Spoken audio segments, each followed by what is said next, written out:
Okay guys, so welcome back to Asal Fibi. So Asal Fibi hari ni di sawah padi nak tengok jaring ni, ada ikan kita nak pada petang ni.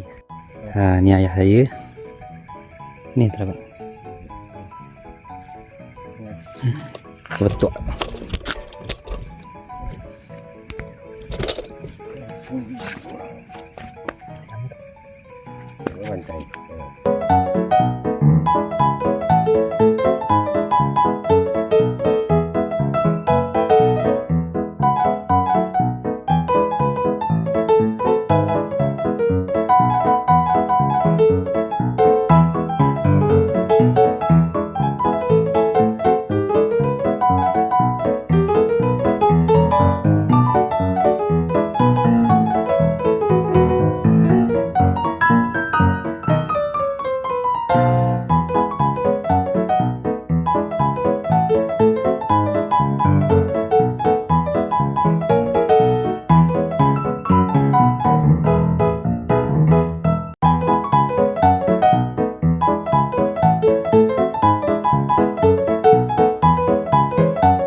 Kita dah dapat ikan puyuh pada petang ni.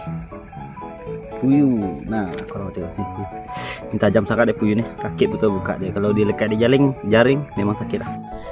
Okay guys, tu nampaknya ada baru je nak balik, tiba-tiba jaring tu ada kena lagi lah. Lekat ketak tak tahu ni. Kita tengok dulu.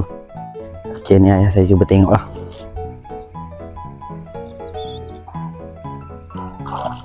Nah.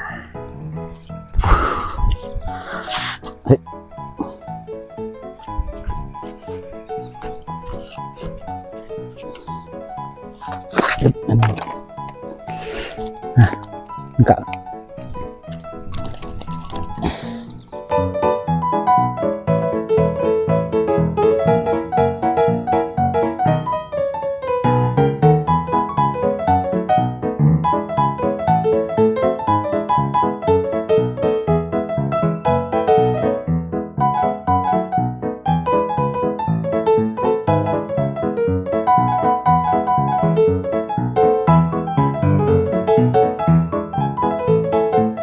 Okay guys, ni dia yang kedua.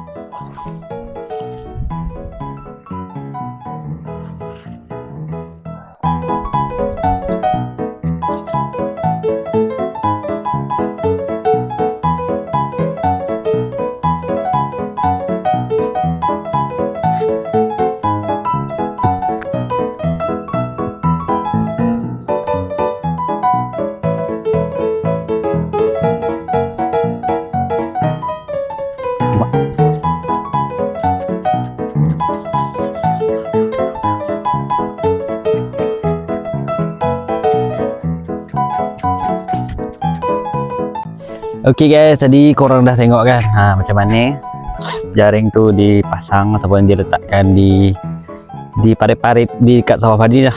Jadi di sini ada puyuh, toman dan juga keli. Jadi kalau musim banjir kami biasanya memang pasang jaring dekat sini sebab dia memang ada ikannya. Kalau air dia kecil memang ada tapi sedikit lah daripada musim banjir. Okey, mungkin video kita sampai di sini saja. Kita dah balik, jam sekarang ni dah hampir jam 7 malam. Jadi keadaan di sini pun dah gelap. Jadi tunggu apa lagi, jumpa lagi di video seterusnya.